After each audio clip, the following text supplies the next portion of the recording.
La crise anglophone dans le nord-ouest et le sud-ouest du Cameroun va certainement connaître des lendemains plus réluisants.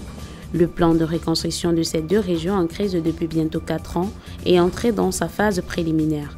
Le ministre Paul Tasson, coordonnateur du dit plan, a effectué une tournée de concertation au nord et au sud-ouest depuis le lundi 22 juin 2020.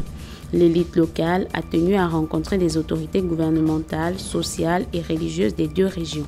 L'objectif de ces consultations était de présenter le bien fondé de ce projet gouvernemental afin de justifier son intérêt pour ces populations victimes de plusieurs années d'atrocités. Les populations ont bien salué l'initiative, cependant des inquiétudes se présentent au sujet de l'insécurité qui continue de maintenir les zones rurales dans la peur. Certains observateurs de la scène politique pensent qu'il était plus intéressant de pacifier entièrement la région avant d'entreprendre la reconstruction. La CDC et Palm Oil sont deux entreprises agroalimentaires qui figurent au premier rang des infrastructures à reconstruire par l'équipe de Paul Tasson. Il y a aussi des routes, des écoles, des hôpitaux, des édifices publics et des maisons privées. Bref, une vie normale à restaurer dans le Nozo pour un budget global de 90 milliards de francs CFA. Au Bénin ce lundi, plus de 200 000 écoliers affrontent les épreuves du certificat d'études primaires. Pour certains, l'épidémie ne doit pas empêcher la réussite des élèves durant une année scolaire. Loin de l'opposition suscitée par la fermeture des écoles en mi-mars, deux syndicats formulent le regret de n'avoir pas été associés dans la prise des décisions. Ils disent avoir relevé lors des examens blancs une insuffisance dans les mesures prises pour contrecarrer la maladie.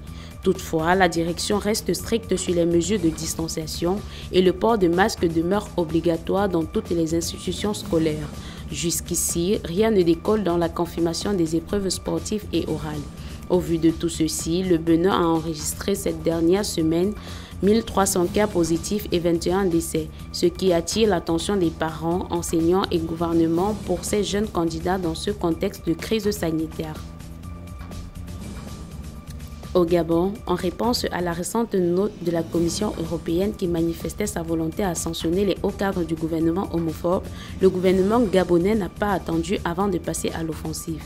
Dans une note officielle, le président de la République a ordonné à ses diplomates de suspendre immédiatement les visas de tourisme pour les ressortissants des 27 pays membres de l'Union européenne désirant se rendre au Gabon. Une note qui vient remettre en doute la réelle volonté du Gabon à autoriser la dépénalisation de l'homosexualité. L'Afrique continue d'enregistrer des cas de civils morts dus aux violences et agressions d'hommes à main armée. C'est samedi dernier que la République démocratique du Congo a encore été victime d'un nouveau massacre en Ituri, dans le nord-est du pays. Un bilan de 11 morts a été enregistré.